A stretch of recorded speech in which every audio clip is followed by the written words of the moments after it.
Hello guys, welcome to All Aboard and welcome to the another session of Daily Banking Awareness in 7 minutes. That is your revision session 12. Guys, you people were constantly asking in the comment section कि ma'am आप उसके videos लेकर आइए static banking के जिसमें आप banking terms बताइए. So here is a good news for you. आप लोगों के लिए जल्दी ही हम लेकर आने वाले हैं banking term for the day. मतलब आपके लिए एक दिन में आपको एक बैंकिंग टर्म मिलेगा, ठीक है, जो कि आपको बताएंगे आरआरबी पीओ टॉपर श्वेता और ओनली इन 4 मिनट्स. मतलब वो 4 मिनट में जो भी उस बैंकिंग टर्म में इंपॉर्टेंट इन्फॉर्मेशन है वो सब बताएंगी. So that's gonna be really important. Do follow that. ठीक है, सिर्फ 4 मिनट में you can learn all the banking terms. I mean अगर आपने डेली देखा तो. उससे पहले चैनल सब्सक्राइब करिए if you haven't subscribed and don't forget to hit the bell icon. Government announced infusion of 14,500 crore in 4 PSU banks through recapitalization bonds. तो government ने announce करा है 14,500 करोड़ का इन्फ्यूजन 4 PSU बॉन्ड बैंक्स में recapitalisation bonds के through. Which of the following banks is not among the four. तो इन 4 banks में कौन सा बैंक नहीं है which is not among the four? So that is Punjab and Sindh bank, option A. तो जो बैंक नहीं है that is Punjab and Sindh bank. तो बेसिकली जो 4 बैंक है वो कौन कौन से हैं? Indian Overseas Bank, Bank of India, UCO Bank, ठीक है, and Central Bank of India. ये चारों बैंक है, बाकी पंजाब सिंध बैंक नहीं है. ठीक है, by issuing non interest bearing bonds to them despite reservations raised by the RBI over the use of this instrument. ठीक है, तो ये चारों बैंक से याद रखना. Central Bank of India headquarter Mumbai में है, इंडियन ओवरसीज का चेन्नई में है, बैंक ऑफ इंडिया का मुंबई में है और यूको का है कोलकाता में. पंजाब एंड सिंध बैंक नहीं है, इसका हेडक्वार्टर याद कर लो, हेडक्वार्टर है न्यू दिल्ली में और पंजाब नेशनल बैंक का भी न्यू दिल्ली में. Next is ICICI Bank and which other bank have tied up with global e-commerce major Amazon and cars major Visa to launch a retail payments entity which will be a rival to state-owned NPCI.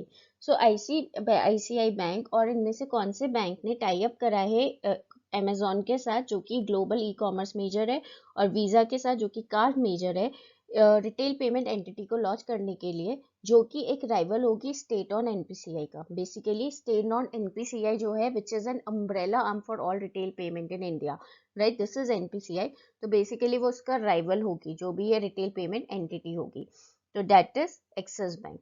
ICICI ने axis bank के साथ tie up करा है. ठीक है, तो question ये definitely आ सकता है कि which is an umbrella arm for all the retail payment in India. तो याद रखना NPCI, that is national payment corporation of India with headquarters in Mumbai. और ये आईसीआईसीआई बैंक और ये जितने भी यहाँ बैंक मेंशन्ड हैं सबका ही हेडक्वार्टर मुंबई में है. SBI, HDFC, axis, yes and Kotak Mahindra. ठीक है, SBI signed $1 billion loan agreement with JBIC recently. To which industry is the loan intended for? SBI ने स्टेट बैंक ऑफ इंडिया ने $1 बिलियन का लोन एग्रीमेंट साइन करा है JBIC के साथ. JBIC का फुल फॉर्म बताओ क्या है, मैं भी बताती हूँ अभी. इनमें से किस इंडस्ट्री को, to which industry is the loan intended for, ये इनमें से किस इंडस्ट्री के लिए ये लोन है basically. So that is for automobile. Automobile industry के लिए है $1 बिलियन का. किसके साथ? JBIC. तो JBIC भी आ सकता है, पूरा फुल फॉर्म भी आ सकता है. तो JBIC होता है Japan bank for international corporation. This is JBIC, Japan bank for international corporation. In its discussion paper on revised regulatory framework for NBFCs, the RBI has said the regulatory and supervisory framework of NBFCs should be based on how many layered structure. तो RBI ने अपने discussion paper में revise regulatory framework के NBFC के लिए, यानी कि non banking financial company के लिए, उसने ये बोला है कि जो रेगुलेटरी एंड सुपरवाइजरी फ्रेमवर्क होगा एनबीएफसी का वो कितने लेयर्ड स्ट्रक्चर पे बेस्ड होगा. तो that will be based on 4 layered structure. Option D. NBFCs are non-banking financial company. याद रखना. तो 4 layered structure होगा. कौन कौन सी layers हैं? Base layer, middle layer, upper layer and a possible top layer. ये 4 layer हैं. Base, middle, upper and top layer. NBFCs के बारे में एक चीज और देख लो. They are licensed under section 45A IA of RBI act 1934. ये जो है ये लाइसेंस्ड है किस सेक्शन के अंदर? सेक्शन 45 IA के अंदर of RBI act 1934. What is the full form of core and core banking solutions?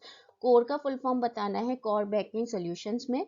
So that is option A, centralized online real-time exchange. This is the full form, centralized online real-time exchange.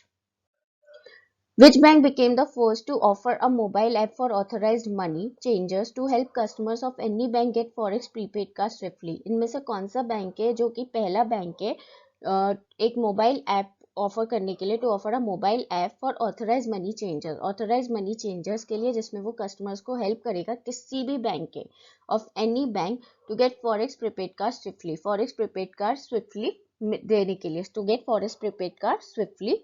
So that is ICICI Bank. And we already discussed the headquarter of all these.